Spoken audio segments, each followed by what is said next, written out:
Mi marido, con un sueldo de 1.300 euros al mes, vivió en mi casa durante 4 años. Mi madre lo despreciaba, decía que no tenía ambición, que vivía a costa de la familia de su mujer, hasta que un día se fue a trabajar y nunca más regresó. Fui a su empresa a preguntar y lo que me dijo su director me dejó helada. Este año cumplo 29 años, la edad que dicen es la más plena para una mujer. Tengo una carrera que muchos envidiarían. Soy directora de marketing en una multinacional. Con unos ingresos anuales que superan los 100.000 euros, vivo con mi madre en un ático de lujo en el barrio de Salamanca, en Madrid. Una vida completa, elegante y diseñada a mi medida. Todo en mi vida parecía estar bajo control, excepto una cosa: mi propio matrimonio. Mi marido se llama Javier. No fue el hombre que yo elegí, sino el que mi madre eligió para mí, o para ser más exactos, el que aprobó después de innumerables intentos fallidos de encontrarme pareja. 4 años atrás, cuando acababa de cumplir los 25, mi madre empezó a impacientarse.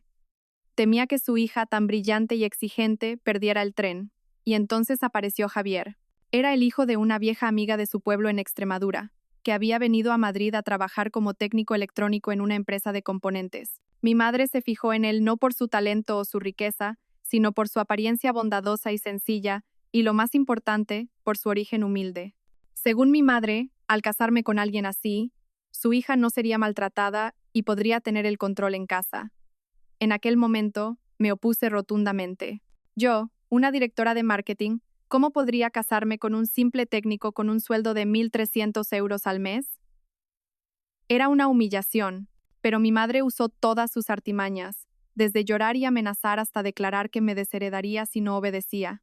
Al final, cerré los ojos y entré a regañadientes en un matrimonio sin amor con una única condición: Javier tenía que vivir con nosotras. Mi madre estaba exultante.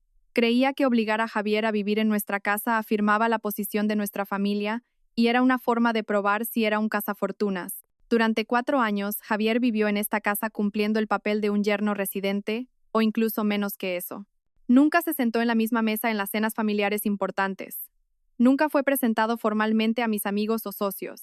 A ojos de mi madre y míos, él era solo una sombra, un sirviente sin sueldo, una presencia tan insípida que a veces olvidaba que estaba casada. Nuestro piso tiene 3 dormitorios. Uno grande para mí, uno para mi madre y uno más pequeño, que era un antiguo despacho acondicionado para Javier.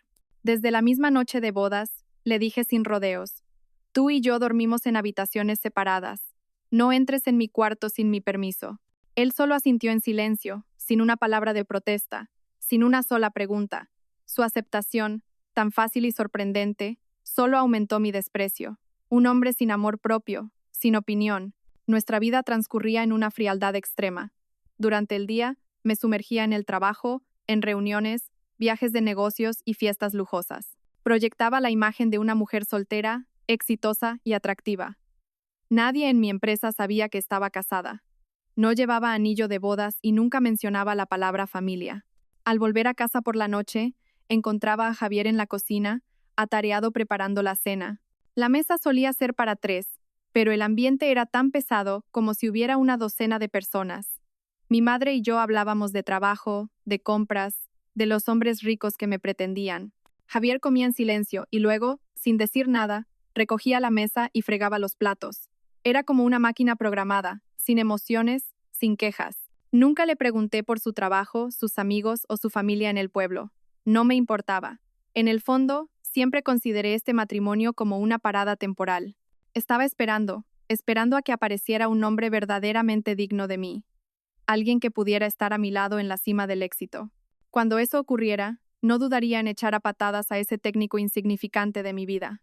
Viví con ese pensamiento durante 4 años, con la arrogancia de quien se cree el centro del universo, sin saber que el precio de la arrogancia y la miopía a veces es demasiado alto para pagarlo. Si alguien me preguntara sobre la vida de mi marido durante esos 4 años, probablemente no podría decir mucho más que insípida.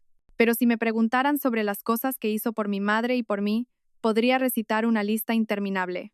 Cada mañana, a las 6 en punto, Javier ya estaba en pie. Iba al mercado y preparaba el desayuno para ambas. Mi madre sufría de estómago delicado y solo podía tomar puré de patata suave o caldo de ave. Yo, en cambio, prefería un desayuno continental: tostada con aguacate y huevo poché. y un zumo de naranja natural sin azúcar. Nunca se equivocó con nuestras preferencias. El caldo de mi madre siempre estaba caliente y suave. Mi huevo siempre en el punto exacto de cocción que me gustaba. Después de que nos fuéramos a trabajar, él limpiaba la casa. El piso, de más de 100 metros cuadrados, estaba siempre impecable, sin una mota de polvo. Mi ropa y la de mi madre eran lavadas a mano, cada tejido por separado, secadas y planchadas meticulosamente antes de colgarlas en el armario. Mi madre tenía un pequeño conjunto de orquídeas en el balcón que atesoraba más que el oro. Javier las cuidaba con más esmero que ella. Leía libros, aprendía sobre fertilizantes y el riego adecuado. Gracias a él, las orquídeas de mi madre florecían espectacularmente cada año. Cualquier cosa que se rompía en casa, desde una bombilla o un grifo hasta la compleja lavadora, Javier lo arreglaba en un instante. Mi madre comentó una vez con sorna: al menos es mañoso. Típico de un técnico, para lo demás no sirve de nada. Javier lo oyó, pero permaneció en silencio. Sus manos seguían trabajando con agilidad. Su silencio me irritaba. Preferiría que discutiera, que se enfadara, para tener una excusa para gritarle y humillarle. Pero nunca lo hizo. Era como un pozo profundo. Todo el desprecio que le lanzábamos se hundía sin eco. Su sumisión envalentonaba a mi madre. Lo trataba como a un sirviente. Una vez, unas amigas suyas vinieron de visita y vieron a Javier limpiando el suelo. Una de ellas preguntó inocentemente: ¿dónde has encontrado un asistente tan trabajador y dócil? Mi madre soltó una risita y respondió con total naturalidad: oh, es de la familia. Un sobrino del pueblo, sin recursos. Le damos cobijo por caridad. Yo estaba sentada allí, oí cada palabra y no dije nada para defenderle. En ese momento, incluso sentí que las palabras de mi madre eran apropiadas. Era cierto, le estábamos haciendo un favor. Recuerdo una vez que volví tarde de una cena con socios, oliendo fuertemente a alcohol. Apenas entré por la puerta, vomité en el suelo del recibidor. Javier corrió hacia mí, me ayudó a llegar a mi habitación y me limpió la cara con una toalla tibia. Incluso me preparó una infusión de jengibre caliente para la resaca. Pasó toda la noche sentado junto a mi cama, vigilando. A la mañana siguiente, cuando desperté, vi que el suelo estaba impecable, sin rastro de la noche anterior. Mi ropa sucia también había sido lavada. Pero en lugar de un gracias, solo le dije con frialdad: la próxima vez, no entres en mi habitación sin permiso. Me miró, y en sus ojos había algo que no pude descifrar. Luego, se dio la vuelta en silencio y se fue. La vida de Javier parecía girar únicamente en torno a la casa y a nosotras dos. Rara vez salía, no tenía amigos, no socializaba. Nunca le vi comprarse ropa nueva o un par de zapatos decentes. La ropa que usaba para trabajar eran unas pocas camisas y pantalones ya desgastados. Supuse que era porque era pobre, que su mísero sueldo no le alcanzaba. Un par de veces le lancé ropa vieja de mi padre diciendo con tono condescendiente: toma, póntelo. No quiero que la gente piense que en esta casa te maltratamos. Él la aceptaba sin decir nada, pero nunca le vi ponérsela. Ahora, al pensarlo, me doy cuenta de lo estúpida que fui. Viví con un hombre durante 4 años, bajo el mismo techo, comiendo en la misma mesa, y no sabía absolutamente nada de él. No sabía en qué consistía exactamente su trabajo, qué pasiones tenía, qué sueños albergaba. Solo sabía que era un técnico de provincias con un sueldo de 1.300 euros que vivía en mi casa. Usé esa información escasa y sesgada para valorar a una persona y, a partir de ahí, me otorgué el derecho de juzgarle y despreciarle. Confié demasiado en lo que veía, olvidando que un iceberg tiene 7/8 partes de su masa ocultas bajo el agua. Las vacaciones de Navidad ese año fueron más largas de lo habitual. Mi empresa nos dio libre hasta después del Día de Reyes. Durante las fiestas, el ambiente familiar siguió siendo tan gélido como siempre. Yo estaba ocupada con citas, reuniones con amigos y socios, y las fiestas de principios de año. Mi madre también pasaba los días visitando a parientes y amigos. Solo Javier se quedaba en casa. Era él quien se encargaba de limpiar, preparar las grandes cenas de Nochebuena y Nochevieja, y luego cocinar para nosotras después de nuestras celebraciones fuera. Hacía todo en silencio, discretamente, como si fuera su responsabilidad obvia. La mañana del 8 de enero, el primer día de trabajo del año nuevo, me levanté bastante tarde. Cuando salí de mi habitación, Javier ya había preparado el desayuno. Llevaba su ropa de trabajo habitual, la camisa azul claro descolorida y los pantalones negros con las rodillas brillantes por el uso. Me dijo, con su tono monótono de siempre: me voy a trabajar. Tu desayuno está en la mesa. Apenas le respondí con un ajá distraído, sin siquiera mirarle. Esa fue la última vez que lo vi en casa. Esa noche, volví después de un día de trabajo agotador. Me sorprendió encontrar la casa a oscuras y fría. Normalmente, a esa hora, Javier ya habría vuelto y estaría cocinando. El hambre me puso de mal humor. Seguro que está haciendo horas extras, pensé. Una empresa de 3 al cuarto y se ponen a exigir horas extra. Pedí comida rápida a domicilio.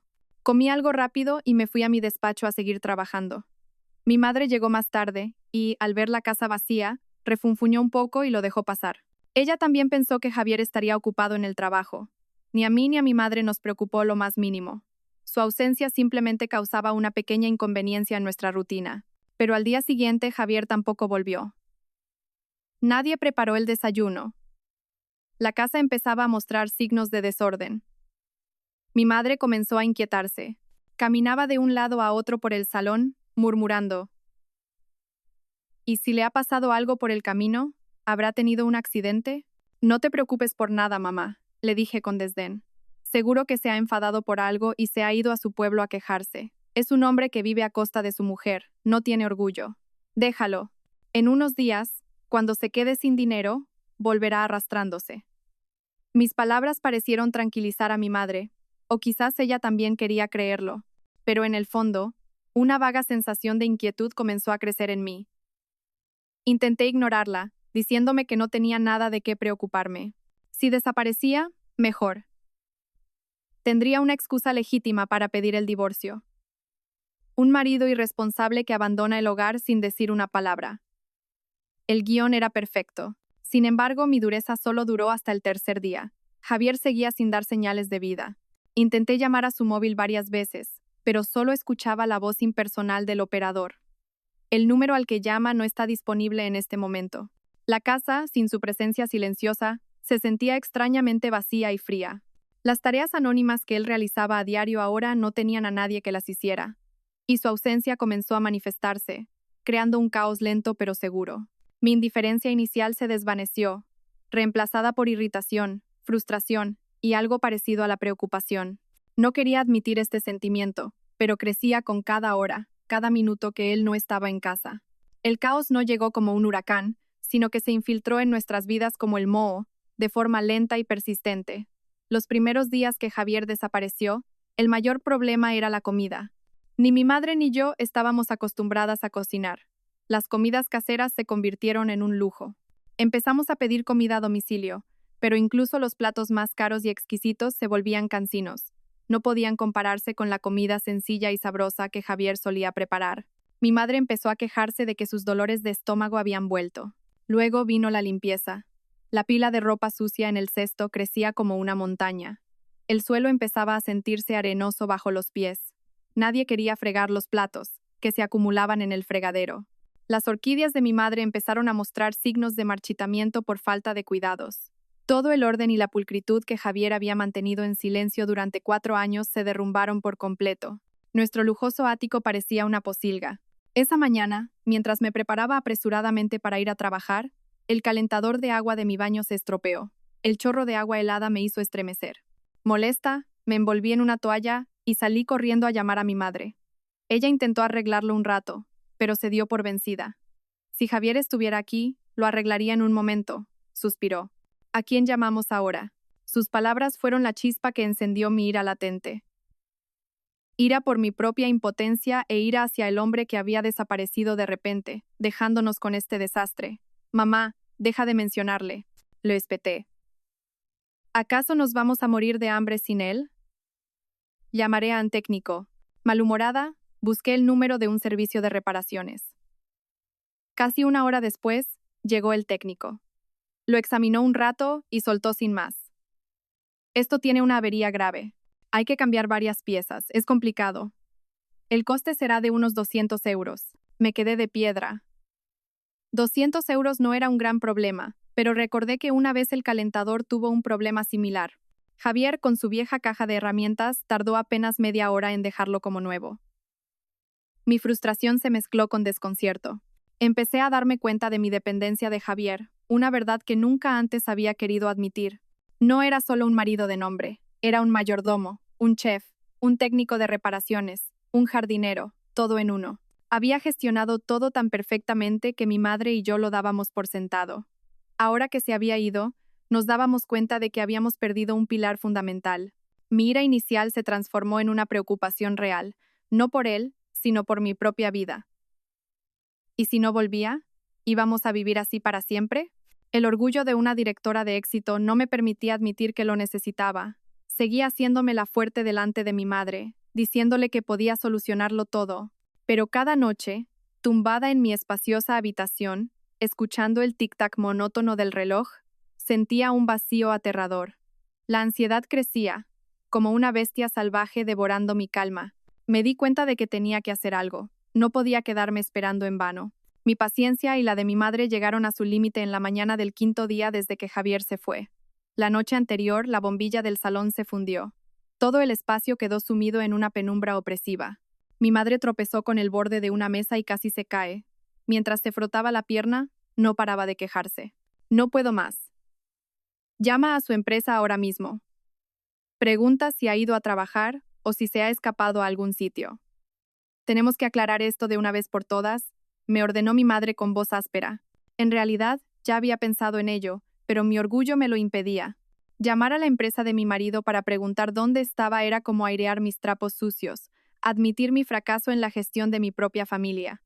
Pero viendo la situación, no tenía otra opción. La incomodidad y el caos en casa habían vencido a mi amor propio.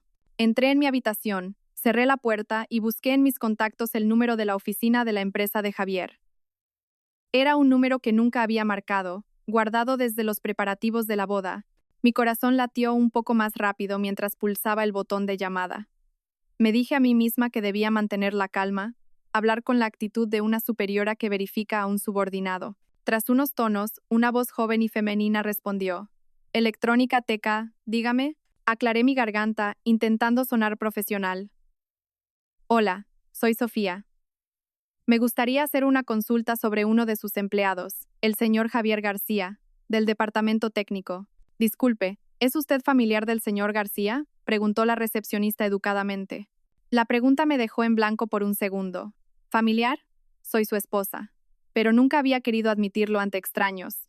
Dudé y luego respondí vagamente. Sí, soy de la familia. De acuerdo. ¿Qué información necesita sobre el señor García?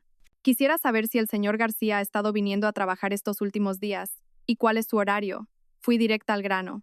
Hubo un silencio al otro lado de la línea. Pude oír el tecleo de un teclado. Luego, la chica respondió, con un tono algo sorprendido. Ah, ¿pero no lo sabía? Al señor García lo han trasladado. Me quedé helada. ¿Trasladado? ¿Por qué no sabía nada de esto? Nunca me había dicho ni una palabra. ¿Trasladado a dónde? ¿Desde cuándo? Mi voz se volvió apresurada, perdiendo la compostura inicial. Fue trasladado a un centro de investigación del grupo en los Pirineos.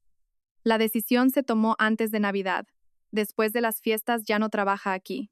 La información me hizo dar vueltas la cabeza. ¿Antes de Navidad? Si lo trasladaron antes de Navidad, ¿por qué la mañana del 8 de enero se vistió para ir a trabajar y me dijo «¿Me voy a trabajar»? ¿A dónde fue ese día? Me había mentido. La contradicción entre lo que decía la recepcionista y lo que hizo Javier esa mañana me dejó completamente confundida y recelosa. Una avalancha de preguntas inundó mi mente. ¿Por qué me ocultó algo tan importante? ¿Qué tipo de lugar era un centro de investigación en una zona remota de los Pirineos?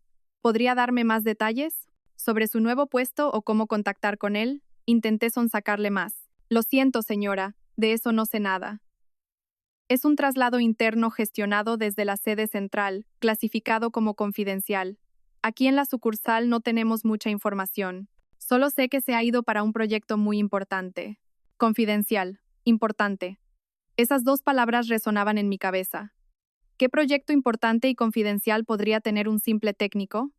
Era absurdo. Después de colgar me quedé sentada, aturdida. La información que acababa de recibir no solo no resolvía mis dudas, sino que hacía que todo fuera más complicado y misterioso. La desaparición de Javier ya no era una simple rabieta. Detrás parecía haber una verdad que yo desconocía por completo. La duda y la curiosidad empezaron a crecer con fuerza, eclipsando mi ira y mi frustración. Por primera vez en 4 años, realmente quería saber quién era, en realidad, ese marido al que siempre había menospreciado. Después de la llamada, me quedé paralizada en mi habitación. Las palabras de la recepcionista resonaban en mis oídos. Trasladado antes de Navidad, centro de investigación. Proyecto importante. Confidencial. Cada palabra era como un fragmento de cristal roto, apuñalando el mundo arrogante que había construido para mí. Todo era contradictorio e incomprensible. ¿Por qué mintió? ¿Un proyecto tan importante como para ser confidencial para un técnico corriente? Mi cabeza era un caos. Le conté todo a mi madre, pero ella estaba igual de desconcertada. Primero supuso que la empresa era un fraude, luego empezó a especular que quizás Javier se había metido en algo ilegal y por eso había huido. Sus conjeturas solo me daban más dolor de cabeza. Sabía que necesitaba una perspectiva más objetiva, alguien que pudiera ayudarme a desenredar este lío. Inmediatamente pensé en Laura, mi única amiga íntima. Laura y yo éramos amigas desde la universidad. Ella no tenía un éxito tan espectacular como el mío. Era gerente en una agencia de comunicación de tamaño mediano, pero tenía una familia feliz y una mente increíblemente clara y perspicaz. La llamé y quedé con ella en nuestra cafetería de siempre, un lugar lo suficientemente tranquilo para hablar en privado. Sentada frente a mí, Laura escuchó pacientemente toda la historia, la repentina desaparición de Javier, el caos en casa y la extraña llamada a su empresa. Se lo conté con un tono lleno de fastidio y menosprecio, tratando de mantener la imagen de una esposa que sufre las molestias causadas por un marido inútil. Cuando terminé, Laura no se apresuró a dar consejos. Removió lentamente su café, me miró fijamente y me hizo una pregunta que no tenía nada que ver. Sofía, en estos 4 años, ¿alguna vez te has sentado a hablar de verdad con tu marido? Me refiero a una conversación real, sobre su trabajo, sobre lo que piensa. La pregunta de Laura me dejó sin palabras. Estuve a punto de decir que sí, pero no pude. ¿Hablar? Nunca hablábamos. Yo ordenaba, él obedecía. Yo criticaba, él callaba. Eso no era hablar. Al ver mi silencio, Laura suspiró. Dijo lentamente, articulando cada palabra. Sofía, creo que estás enfocando el problema de una manera completamente equivocada. Das por hecho que Javier es un mediocre, por lo que cada acción suya te parece sospechosa y absurda. Pero intenta pensar al revés. Hizo una pausa, tomó un sorbo de café y continuó. Un traslado a un centro de investigación, en un lugar remoto, para participar en un proyecto importante y confidencial. ¿No te parece el guión típico de una persona con un gran talento? Solo envían a los mejores y más fiables a lugares así. Un técnico mediocre, como tú lo llamas. ¿Qué valor tendría para que la empresa hiciera algo así? Cada palabra de Laura fue como un jarro de agua fría. Nunca había considerado esa posibilidad. En mi mente, había etiquetado a Javier como un incompetente, por lo que no podía imaginar otro escenario. Laura continuó su análisis. Y el hecho de que te mintiera esa mañana, quizás no quería mentir, quizás no tenía permitido decir la verdad. Los proyectos de alta seguridad suelen tener reglas muy estrictas sobre la divulgación de información, incluso con los familiares más cercanos. Decirme voy a trabajar fue probablemente la única forma que encontró para no romper las reglas y no levantar sospechas en ese momento. Y en cuanto a que soportara en silencio tu desprecio y el de tu madre durante 4 años, Laura me miró directamente a los ojos, con una mirada un poco severa. Quizás no fue por debilidad, sino porque no le daba importancia a esas palabras. Una persona verdaderamente brillante tiene su propio mundo interior. Sabe cuál es su valor. Los juicios basados en lo material y superficial probablemente le resbalaban. ¿Alguna vez has pensado que quizás tu marido no es el mediocre, sino que tu forma de ver las cosas es la que es mediocre?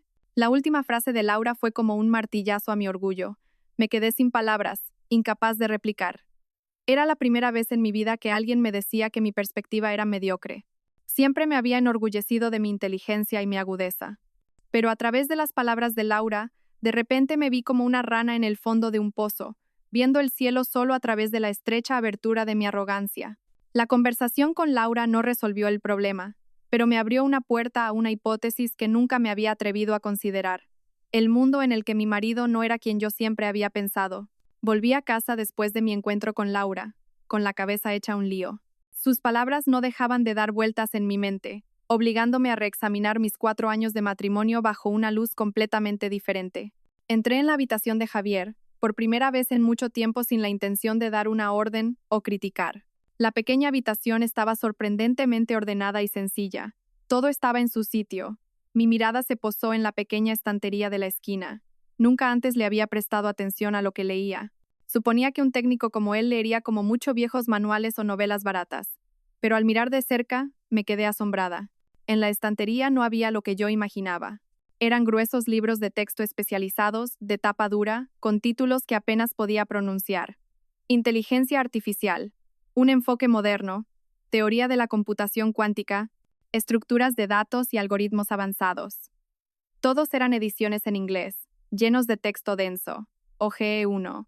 Estaba repleto de fórmulas y símbolos complejos que mareaban solo con mirarlos. ¿Un técnico que repara electrodomésticos necesita leer estas cosas? De repente, recordé las veces que lo había visto absorto en un libro en esta misma habitación. Leía con tal concentración que ni se daba cuenta de mi presencia. En aquel entonces, solo sentí desdén, pensando que intentaba aparentar ser un falso intelectual. Ahora, esa imagen volvía con un significado completamente nuevo. Luego recordé sus llamadas telefónicas. Solía salir al balcón para hablar, probablemente para no molestarnos. Solo captaba fragmentos de conversación, pero no eran charlas triviales. Usaba mucha terminología técnica, hablando con un tono muy profesional y seguro, completamente diferente a su habitual apariencia sumisa y callada. Una vez le oí decir, no, esa solución no es óptima.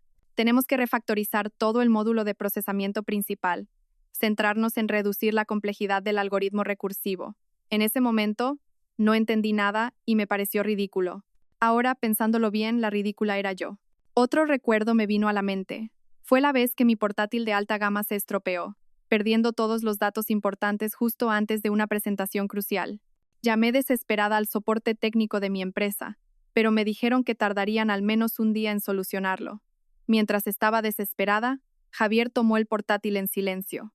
Se sentó con él unas 2 horas, tecleando líneas de código que no podía entender en una pantalla negra. Y luego, milagrosamente, el ordenador volvió a funcionar. Todos los datos estaban intactos. Cuando le pregunté cómo lo había hecho, solo sonrió amablemente. Considera que has tenido suerte. Y en ese momento, realmente creí que había sido suerte. Me derrumbé en su cama, sintiéndome mareada. Todas las señales habían estado ahí, delante de mí, durante 4 años.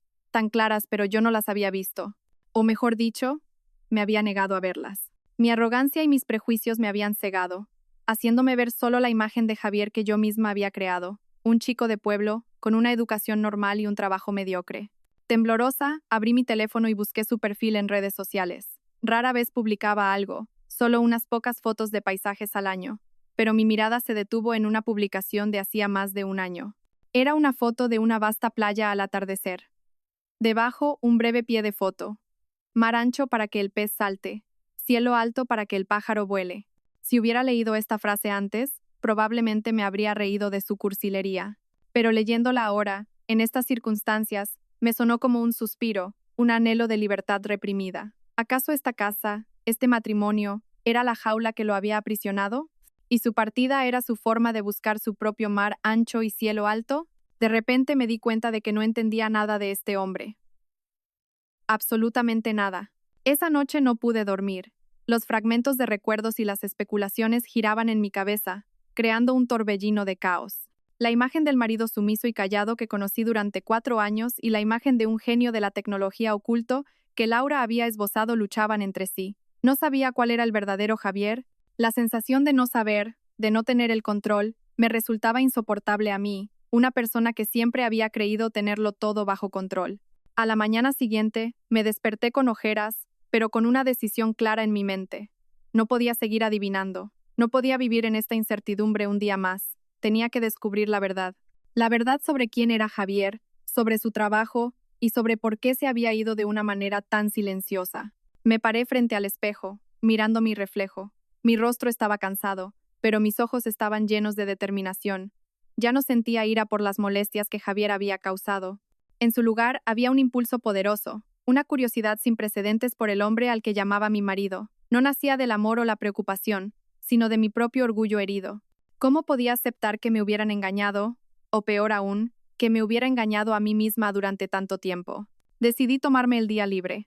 Llamé a mi secretaria, le dije que tenía un asunto familiar urgente, y cancelé todas mis reuniones.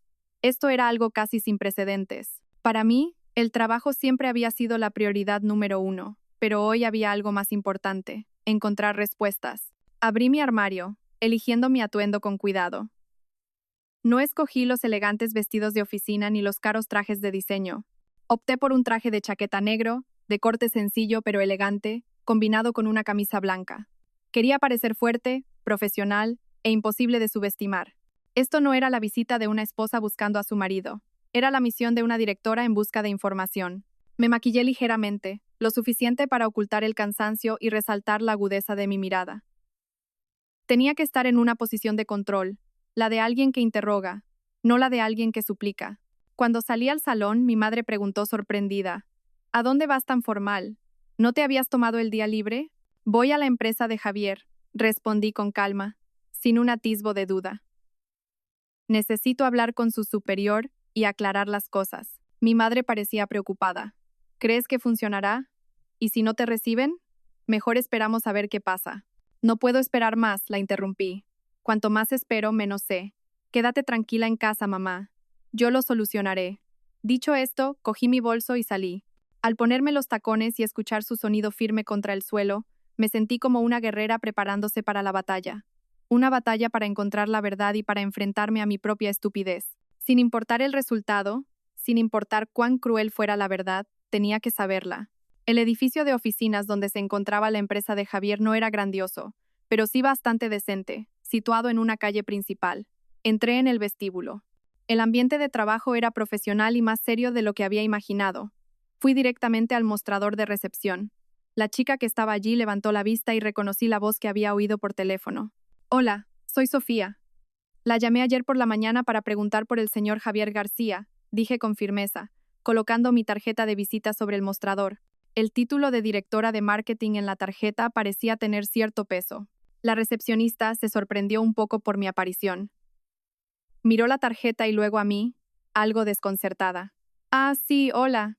Pero todo lo que sabía ya se lo dije por teléfono. Lo sé, respondí, manteniendo un tono tranquilo pero autoritario. Pero no he venido a escuchar lo mismo otra vez. Necesito ver al supervisor directo del señor García. Hay asuntos que necesito aclarar con la persona responsable. Mi actitud firme y profesional claramente la intimidó. Tartamudeó. Pero el jefe de departamento del señor García está en una reunión. No importa, puedo esperar, dije, señalando un sofá en la esquina. Pero creo que sería mejor que su superior supiera que un familiar de uno de sus empleados está esperando aquí por un problema relacionado con un traslado laboral poco claro. No tengo mucho tiempo. Mis palabras eran una mezcla de suavidad y amenaza. La recepcionista palideció un poco. Rápidamente cogió el teléfono interno, marcó un número y susurró algo. Un momento después, colgó y me dijo, con un tono mucho más respetuoso: Por favor, sígame, el director López la recibirá. La chica me guió por un largo pasillo hasta una puerta con una placa que decía Departamento de Investigación y Desarrollo. Llamó y me abrió la puerta. Dentro, un hombre de unos 40 y tantos, alto, delgado y con gafas, de aspecto muy intelectual, se levantó de su escritorio al verme entrar. Señora Sofía, bienvenida. Por favor, siéntese. Soy López, el jefe de Javier, dijo con una voz grave y educada. Señaló una pequeña mesa de reuniones en una esquina. Su actitud me sorprendió un poco. Sabía mi nombre y la forma en que mencionó a Javier tenía un cierto respeto, no como se habla de un subordinado cualquiera. Después de sentarme, el señor López me sirvió una taza de té personalmente. Lamento mucho los inconvenientes que haya podido tener. Deberíamos haber notificado a la familia de manera más formal, pero debido a la naturaleza especial del proyecto, todo debe seguir un estricto protocolo de seguridad. Señor López, fui directa al grano, sin rodeos. He venido hoy aquí solo para saber una cosa. ¿Quién es en realidad mi marido, Javier García, y a dónde ha ido? El director López me miró. Sus ojos eran profundos e indescifrables. Se ajustó las gafas y entrelazó las manos sobre la mesa. Señora Sofía, quizás debería responder a su pregunta con otra pregunta. Durante sus 4 años de convivencia, ¿cómo creía usted que era su marido? Su pregunta fue como un puñal directo a mi conciencia. Me quedé en silencio, sin saber qué responder, porque la única respuesta que tenía en mi cabeza en ese momento era, no lo sé, y esa verdad me hacía sentir profundamente avergonzada. Al ver mi silencio, el director López suspiró suavemente. Parecía haber anticipado mi respuesta. Miró por la ventana, con la mirada perdida, como si estuviera recordando una larga historia. Señora Sofía, Javier no es un técnico corriente, comenzó, con voz lenta y clara. Se unió a nuestra empresa hace 6 años, justo después de graduarse como el número 1 de su promoción en Ingeniería Informática en la Universidad Politécnica. Al principio era un programador más, pero después de solo 6 meses nos dimos cuenta de que era un diamante en bruto. Escuchaba con el corazón latiendo cada vez más fuerte. ¿El número 1 de la Politécnica? ¿Por qué nunca supe eso? El señor López continuó, con un tono de emoción y orgullo. La mente de Javier está muy por delante de la de sus compañeros. Tiene la capacidad de resolver los problemas algorítmicos más complejos que todo nuestro equipo era incapaz de solucionar. Hace más de 2 años, nuestro grupo se enfrentó a un desafío monumental para optimizar el algoritmo de procesamiento de Big Data de un producto clave. Invertimos millones de euros, contratamos a expertos extranjeros, pero no hubo avances. El proyecto estaba casi en un callejón sin salida.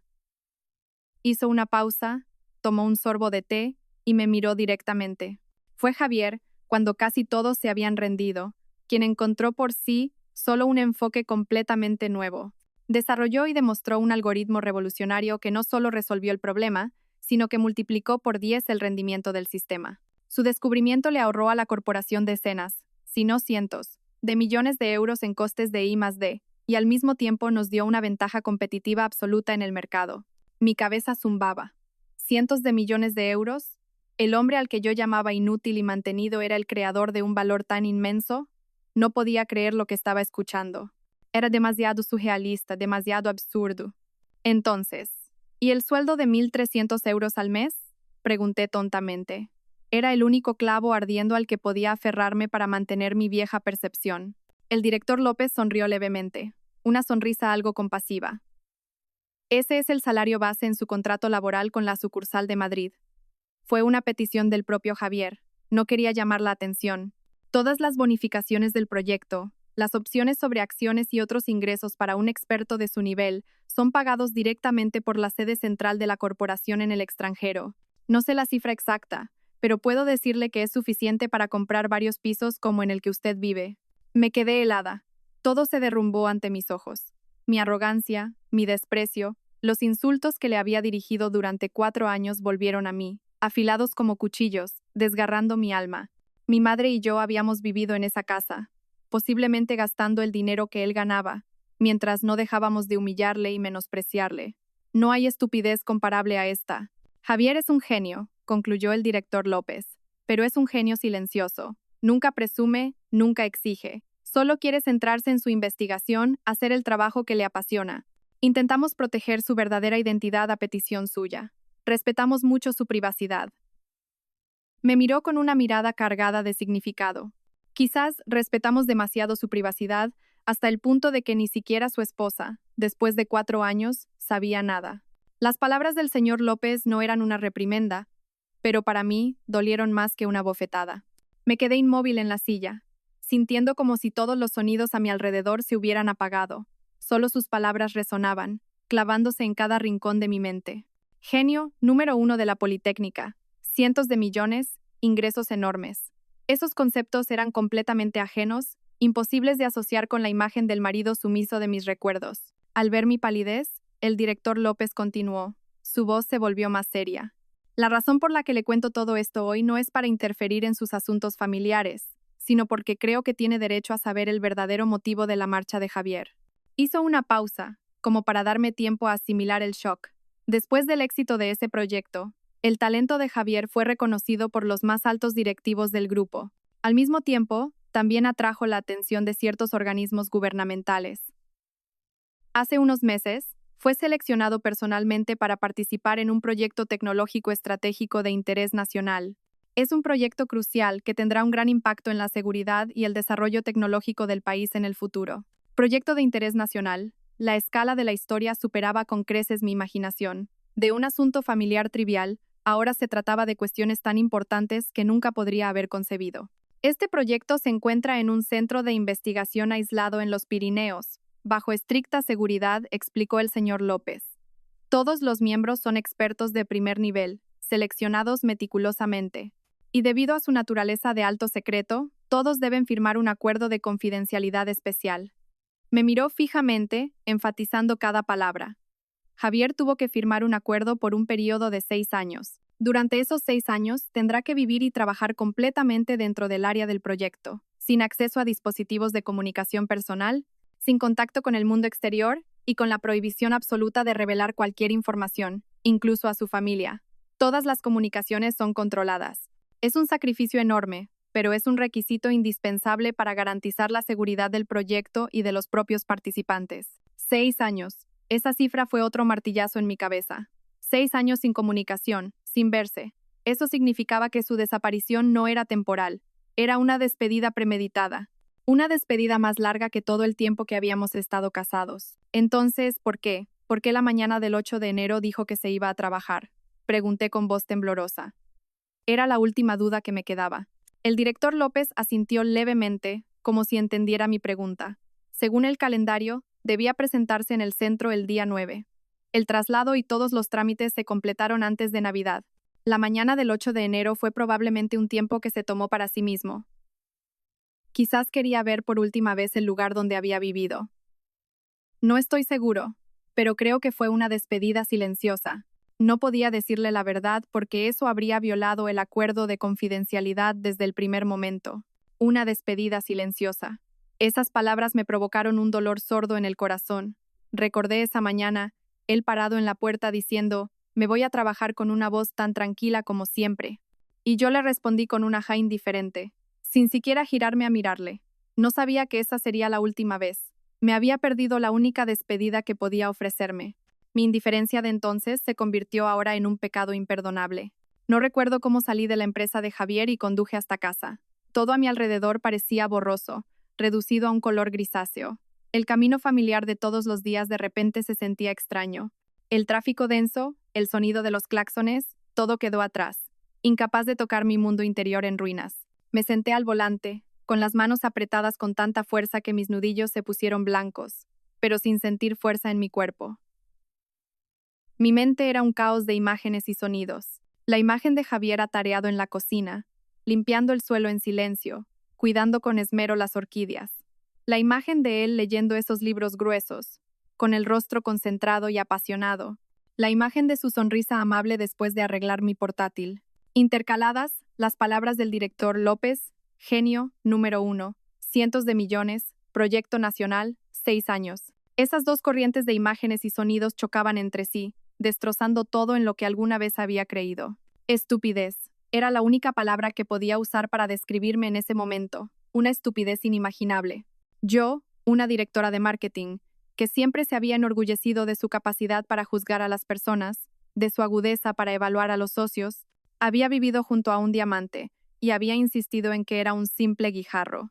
Había usado la vara de medir del materialismo, del estatus social, de la etiqueta de un sueldo de 1.300 euros para valorar a una persona. Y me había equivocado, estrepitosamente. El arrepentimiento comenzó a crecer, arrollador como un tsunami. No era solo arrepentimiento por no haber reconocido su valor, era arrepentimiento por cómo lo había tratado. Cada palabra despectiva, cada mirada de desprecio, cada acto de indiferencia por parte de mi madre y mía durante los últimos 4 años volvía a mi mente. Se reproducían con una claridad dolorosa, como una película a cámara lenta, donde cada escena era una puñalada en mi corazón. Un hombre que vive a costa de su mujer, aparte de ser mañoso, no sirve para nada, le damos cobijo por caridad. Esas palabras crueles las habíamos pronunciado mi madre y yo.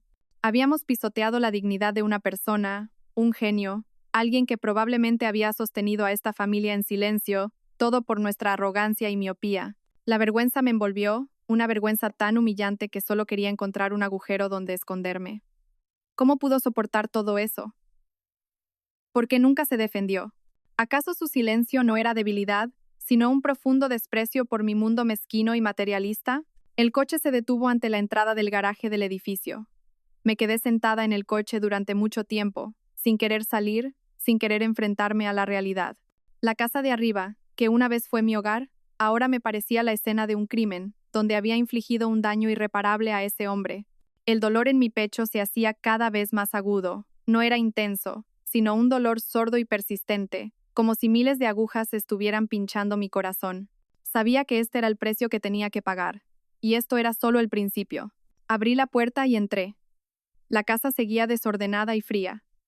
Mi madre estaba sentada en el sofá viendo la televisión. Al verme, la apagó de inmediato y preguntó con ansiedad: ¿qué ha pasado? ¿Hay noticias? ¿Has podido hablar con ellos? ¿Qué te han dicho? No respondí. Caminé en silencio y me senté en el sillón frente a ella. Miré a mi madre, la mujer que me dio la vida, la que junto a mí había creado esta tragedia. Su rostro aún conservaba el aire altivo de quien está acostumbrada a una vida de lujos, pero sus ojos reflejaban cansancio e impaciencia. Respiré hondo, tratando de que no me temblara la voz. Mamá, ya lo sé todo. Y entonces se lo conté todo. Le repetí cada palabra del director López, sin omitir un solo detalle. Le hablé de que Javier era el número 1 de la Politécnica, de su algoritmo valorado en cientos de millones, de sus verdaderos ingresos, del proyecto nacional y del acuerdo de confidencialidad de 6 años. Mi voz era monótona y carente de emoción, como si estuviera presentando un informe sobre un proyecto fallido. Pero cada palabra que pronunciaba era como un cuchillo que me clavaba a mí misma. Mi madre escuchaba. Su expresión cambiaba constantemente. De la sorpresa pasó a la incredulidad absoluta. Sus ojos se abrieron de par en par, su boca se quedó entreabierta, incapaz de articular palabra. Cuando mencioné los enormes ingresos de Javier, sus manos empezaron a temblar. Y cuando le conté lo del acuerdo de 6 años y su despedida silenciosa, su rostro se quedó blanco, sin una gota de sangre. Cuando terminé, un silencio aterrador se apoderó de la habitación. Mi madre permaneció inmóvil, como una estatua de piedra. Mucho después logró hablar, con la voz ronca y quebrada. No, no puede ser. Estás bromeando, ¿verdad? ¿Ese Javier? ¿Ese técnico insignificante? No es una broma, mamá, respondí con amargura. Es la verdad. La verdad que nos hemos negado a ver durante 4 años. Dios mío, exclamó mi madre, llevándose las manos a la cabeza, temblando. Entonces, durante todo este tiempo, ¿es posible que fuera él quien mantenía esta casa? La pregunta de mi madre era exactamente lo que yo estaba pensando. Con unos ingresos tan grandes, ¿en qué los había gastado? No compraba cosas, no salía, no enviaba mucho dinero a su pueblo porque sus padres seguían viviendo con sencillez. Era muy probable que hubiera usado ese dinero en secreto para cubrir los costosos gastos de esta familia, para los artículos de lujo que yo compraba, para los viajes extravagantes de mi madre. Ese pensamiento multiplicó nuestra vergüenza. No solo lo habíamos despreciado, sino que habíamos vivido como parásitos del mismo hombre al que más despreciábamos. Mi madre se echó a llorar, sollozos de arrepentimiento y humillación. Por primera vez en mi vida, vi a mi madre, una mujer siempre fuerte y orgullosa, completamente derrumbada. Lloraba mientras se golpeaba el pecho. Dios mío, ¿qué he hecho? ¿Cómo lo he tratado? He sido una ciega. He echado de mi casa una montaña de oro. Miraba a mi madre llorar con el corazón roto, pero yo no podía llorar. Las lágrimas parecían haberse secado, dejando solo un dolor y un vacío infinitos. Mi madre se arrepentía de haber echado una montaña de oro. Y yo, ¿de qué me arrepentía? ¿De su valor o de mi error fundamental? Ni siquiera en ese momento podía estar segura. Las dos nos quedamos allí, sumidas en el remordimiento y la autoinculpación. La verdad había salido a la luz, pero no trajo liberación, solo abrió un abismo de arrepentimiento tardío. Después de ese día, la vida de mi madre y la mía cambió por completo. Ya no había quejas ni reproches, sino un pesado silencio que lo envolvía todo. La verdad sobre Javier era como un gran espejo que reflejaba toda nuestra fealdad, egoísmo y miopía, haciendo que apenas nos atreviéramos a mirarnos a la cara. Pero el silencio no resolvía nada. El caos de la vida cotidiana continuaba, obligándonos a afrontarlo. No podíamos vivir siempre de comida a domicilio, ni dejar que la casa se convirtiera en un vertedero. Una mañana, me levanté temprano y fui a la cocina. Miré los utensilios de cocina, que me resultaban extraños, más intimidantes que negociar un contrato millonario. Decidí empezar por lo más sencillo, prepararle un puré a mi madre. Busqué la receta en internet, luchando con las patatas y el agua. La primera vez se me quemó, la segunda quedó aguado. Mi madre probó una cucharada sin decir nada, pero yo sabía que era incomible. Aún así, se lo comió todo en silencio, un gesto que nunca antes habría tenido. Luego empecé a aprender a limpiar. Fregué el suelo, limpié el baño, lavé la ropa.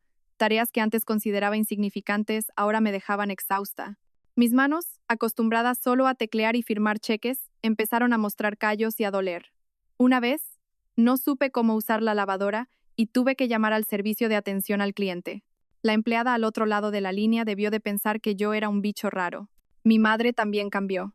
Dejó de pasarse el día viendo la tele o cotillando con sus amigas. Empezó a ayudarme con las tareas. Salía al balcón y aprendía a cuidar las orquídeas marchitas. También intentaba cocinar platos sencillos. La cocina, antes dominio exclusivo de Javier, se convirtió en el lugar donde las dos aprendíamos torpemente las lecciones más básicas de la vida, pero sabía que hacer esto no era suficiente. Eso solo compensaba las necesidades físicas que Javier había cubierto. Pero su mundo intelectual, el mundo de los libros en inglés y los algoritmos complejos, seguía siendo inaccesible para mí. Una noche, después de limpiar, entré en la habitación de Javier. Me senté en su escritorio y cogí uno de sus libros especializados. Inteligencia artificial, un enfoque moderno. Pasé las páginas, intentando leer, pero las palabras técnicas en inglés y las enrevesadas fórmulas matemáticas eran como un código indescifrable. No entendía nada. La impotencia me invadió. Resulta que la distancia entre nosotros no era solo una diferencia de actitud, sino un abismo de conocimiento y perspectiva. Él vivía en un mundo de lógica y grandes ideas, mientras que yo estaba inmersa en el mundo de las cifras de ventas y las relaciones sociales superficiales. Pero no me rendí. Estaba decidida a entender su mundo. Empecé por lo más básico.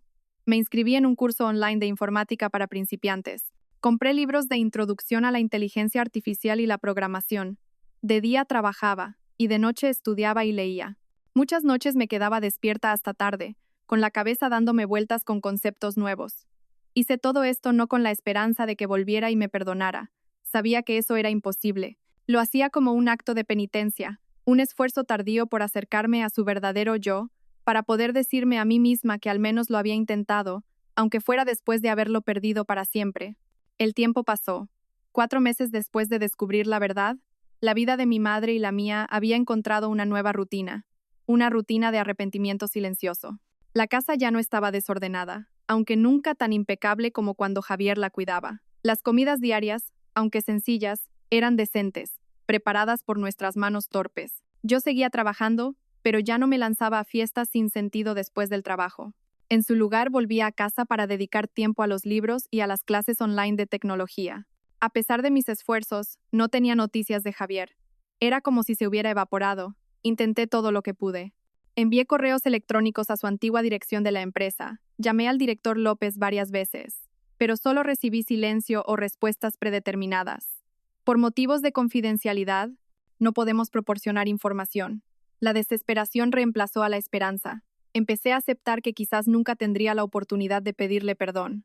Entonces, un sábado por la tarde, mientras mi madre y yo limpiábamos la casa, sonó el timbre. Abrí la puerta y vi a un hombre desconocido. Tendría unos 50 años, de complexión robusta, rostro cuadrado y serio.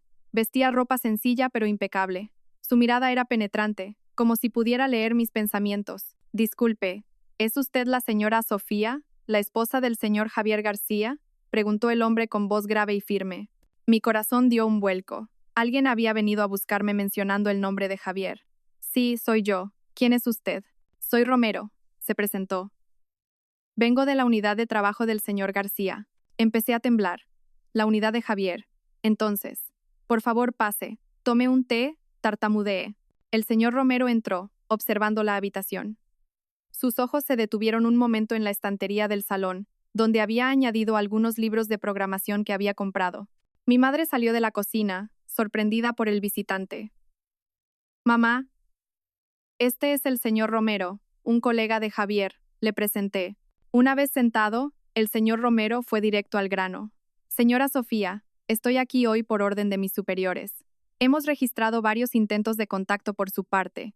Como sabe, el señor García está cumpliendo una misión especial y toda comunicación está cortada. Sin embargo, como sigue siendo su esposa legal, es nuestra responsabilidad verificar ciertos asuntos para asegurar que no haya factores que puedan afectar a su trabajo o a su estado psicológico. Sus palabras eran serias y oficiales. Comprendí que no era una visita personal. Estaban aquí para verificar, para investigar. Temían que yo hiciera algo que afectara a Javier, a ese proyecto secreto. Un sentimiento amargo me invadió. Incluso después de haberse ido, a sus ojos, yo seguía siendo una amenaza potencial. Frente a la mirada inquisitiva del señor Romero, ya no me sentí ofendida como mi antiguo yo lo habría hecho. Solo sentí una profunda tristeza. Sabía que no tenía derecho a exigir su confianza después de todo lo que había hecho.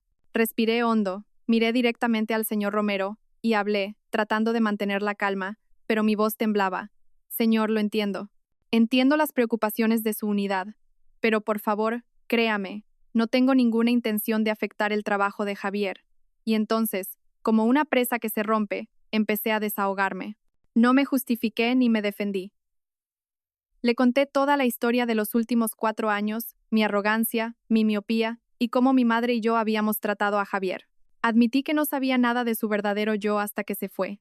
Sé que es demasiado tarde para decir esto, dije entre sollozos. No espero que me perdone, solo quiero una oportunidad, aunque sea una sola vez, para poder decirle lo siento en persona. Una disculpa sincera, desde el fondo de mi corazón, para que sepa que he entendido mi error. Solo eso. Después, sea cual sea su decisión, la aceptaré. Mi madre, sentada a mi lado, ya estaba llorando. Me cogió la mano y se dirigió al señor Romero, con la voz entrecortada. La culpa es mía, de esta vieja.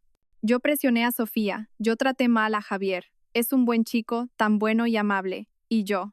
Lo lamento tanto, señor. Si solo pudiera volver atrás en el tiempo. La habitación se llenó con los sollozos de mi madre y mi silencio. El señor Romero permaneció quieto. No nos interrumpió, solo escuchó en silencio. Su mirada severa pareció suavizarse un poco. Miró los libros de tecnología sobre la mesa, mis manos algo ásperas, las lágrimas de arrepentimiento de mi madre. Parecía que estaba viendo una historia diferente a la que le habían contado. Mucho después, habló. Su voz ya no era tan fría. He escuchado su historia. No tengo derecho a juzgar los asuntos privados de su familia. Sin embargo, tomo nota de su sinceridad y la de su madre. Se levantó para irse. Informaré del contenido completo de esta conversación a mis superiores. No puedo prometer nada, porque las reglas son las reglas, pero transmitiré su deseo de la forma más honesta posible. Antes de salir por la puerta, se detuvo y añadió. El señor García es un activo valioso para el país, pero también es un ser humano. Siempre deseamos que nuestro personal tenga una retaguardia estable y segura. Espero que lo entienda. La puerta se cerró.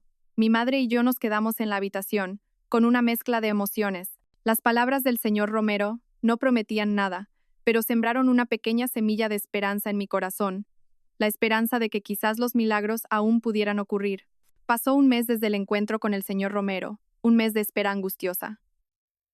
Cada día vivía entre la esperanza y la decepción. Cada timbre, cada llamada de un número desconocido, hacía que mi corazón diera un vuelco. Pero no pasaba nada. La esperanza que el señor Romero había sembrado comenzó a marchitarse. Me dije a mí misma que había sido demasiado ilusa. Un proyecto de interés nacional, un estricto acuerdo de confidencialidad. ¿Cómo podría haber una excepción por la disculpa tardía de una esposa culpable?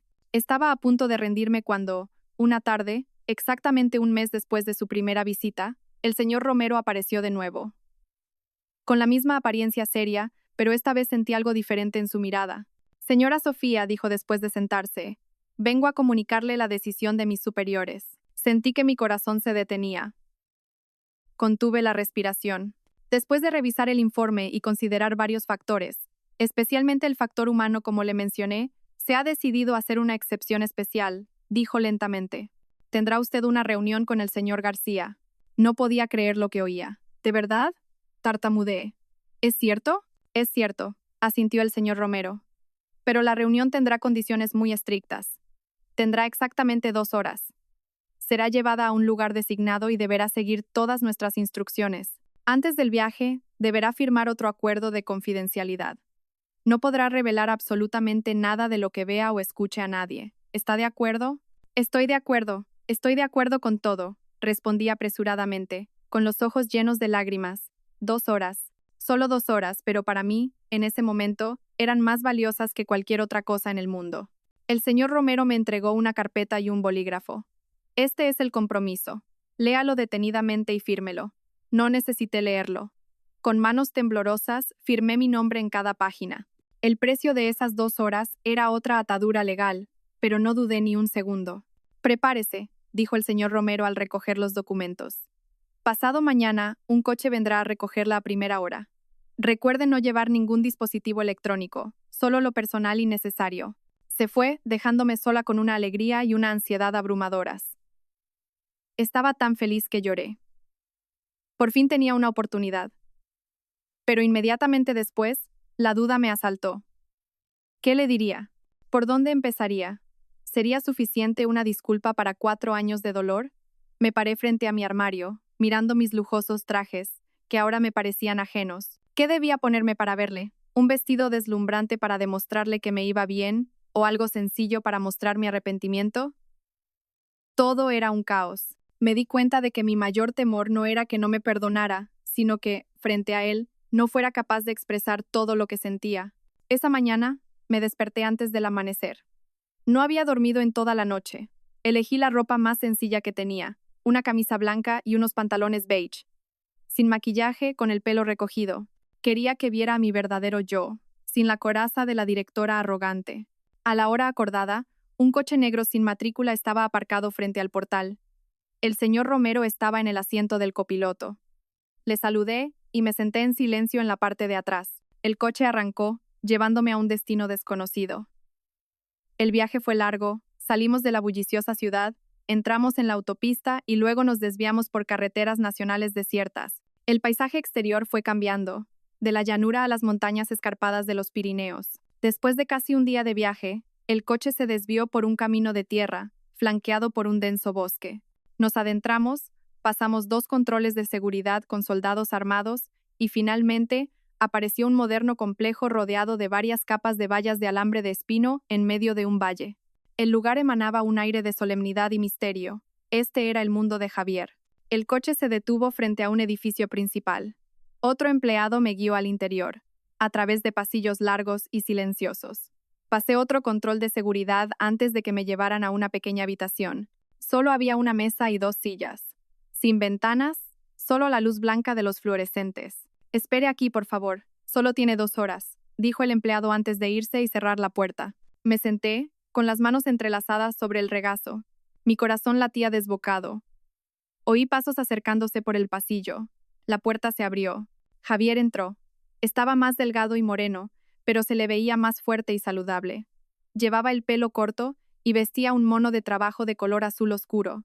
La mayor diferencia estaba en su mirada. Ya no tenía esa expresión sumisa y silenciosa de antes. Ahora era afilada, concentrada y emanaba una extraña confianza. Ya no era la sombra de mi casa, era una persona completamente diferente. Me miró sin sorpresa, como si ya le hubieran avisado. Acercó una silla y se sentó frente a mí, con calma. Su calma me destrozó. Todas las palabras que había preparado se desvanecieron. Le miré, a ese marido extraño y familiar, y las lágrimas simplemente brotaron. «Lo siento», fue todo lo que pude decir entre sollozos. «Javier, lo siento. De verdad que lo siento». Lloré. Lloré por toda mi estupidez, por todo mi egoísmo. Le conté cómo había descubierto la verdad, el arrepentimiento de mi madre y el mío, cómo había empezado a aprender a cocinar, a limpiar, e incluso que estaba intentando leer sus libros. «Sé que es demasiado tarde. No espero que me perdones. Solo quiero que sepas que lo he entendido. Que me equivoqué». Javier permaneció en silencio, escuchándome pacientemente mientras yo lloraba. No me interrumpió ni mostró ninguna emoción en su rostro endurecido.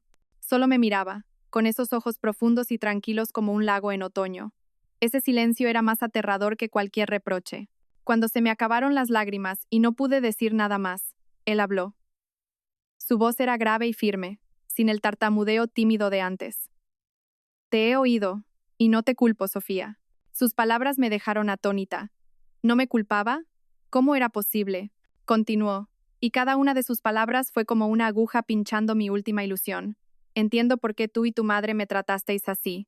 Fuiste educada para ser una mujer de éxito, para ver todo a través del prisma del valor material y el estatus. Y yo solo era un técnico de provincias con un sueldo de 1.300 euros. En tu mundo, yo no tenía valor. Es normal». Hizo una pausa, me miró a los ojos y pronunció una verdad devastadora. «¿Sabes, Sofía? Tu arrepentimiento de ahora no nace de que hayas entendido realmente quién soy. Nace de que has descubierto mi nuevo valor. Te arrepientes porque te has dado cuenta de que el guijarro que siempre despreciaste era en realidad un diamante. No lloras por haberme hecho daño, sino por haber perdido algo valioso». Me quedé helada. Cada palabra que decía era verdad. No podía negarlo. ¿Dónde había comenzado mi cambio? Comenzó cuando escuché las palabras del director López. Era cierto. Me arrepentía de haber perdido su valor. Lo que yo esperaba de ti, su voz adquirió un tono distante. No era que reconocieras que era brillante o que ganaba mucho dinero. Eso no me importaba. Solo esperaba que algún día me miraras y aceptaras a la persona que realmente soy. Aceptar a un hombre al que le gusta cocinar para su esposa, arreglar cosas en casa y leer sus propios libros. Esperé esa simple aceptación, pero en 4 años, nunca la recibí. Suspiró suavemente. Vivimos en dos mundos con sistemas de valores demasiado diferentes, Sofía. No es culpa de nadie. Simplemente, no estamos hechos el uno para el otro. Lo único que nos unía era un papel, el certificado de matrimonio. Y quizás ahora ya no tenga sentido. Pronunció su veredicto final, suave pero inamovible. Creo que cuando termine este proyecto, deberíamos liberarnos el uno al otro. Una ruptura amistosa, por el bien de ambos. Las 2 horas habían terminado. El empleado entró y anunció que era la hora. Me levanté, sin fuerzas en las piernas. Él también se levantó. Antes de que me diera la vuelta, dijo una última frase. Cuídate, Sofía. No respondí. Salí de la habitación, salí de su vida, con el corazón roto, pero con una comprensión tardía y dolorosa. Tenía razón. En todo. Volví a Madrid como un fantasma. El breve encuentro me lo había quitado todo. Mi madre, al ver mi estado, supo el resultado. No preguntó nada, solo me preparó en silencio un plato de caldo. Las dos nos sentamos en silencio. Ya no había lágrimas de arrepentimiento, solo una aceptación amarga. Habíamos sembrado vientos, y ahora recogíamos tempestades. La vida continuó, pero en mi corazón quedó un vacío que nunca podría llenarse. Seguí trabajando, gestionando mis responsabilidades, pero todo parecía haber perdido su significado. Las cifras de ventas, los elogios de los socios, las fiestas de lujo, todo se volvió insípido y vacío. Me di cuenta de que los valores que tanto había perseguido estaban, en realidad, huecos. 6 meses después, una mañana, recibí un sobre por correo certificado. Dentro estaban los papeles del divorcio y varios documentos de transferencia de propiedad. Javier ya los había firmado. No pedía nada. El piso donde vivíamos, el coche que conducía, los ahorros en el banco, incluso las acciones de la corporación de las que había hablado el director López. Me lo dejó todo. Se fue con las manos vacías, cortando todos los lazos de forma limpia y definitiva. Fue su último acto para demostrar la diferencia entre su mundo y el mío. Él no necesitaba esas cosas. Cogí el bolígrafo, mi mano no temblaba. Firmé mi nombre en la demanda de divorcio. Un trazo que ponía fin a 4 años de matrimonio, que ponía fin a un gran error en mi vida. Desde ese día, vivo sola. Mi madre, después de un tiempo, volvió a su pueblo a vivir con familiares. Dijo que quería encontrar paz donde nació. No la detuve. El enorme piso ahora solo me tenía a mí. A veces por las noches, todavía entro en su habitación y me siento a leer los libros que dejó. Sigo estudiando. No para entender la tecnología, sino para tratar de entender un mundo que una vez rechacé de plano. Pagué un precio muy alto por mi lección. Tuve en mis manos al hombre más valioso, el amor más silencioso y generoso. Pero lo deseché por mi propia arrogancia e ignorancia. El verdadero amor no reside en los valores ostentosos del exterior, sino en la comprensión, el aprecio y la aceptación de la verdadera esencia de la otra persona. Lo entendí, pero ya era demasiado tarde.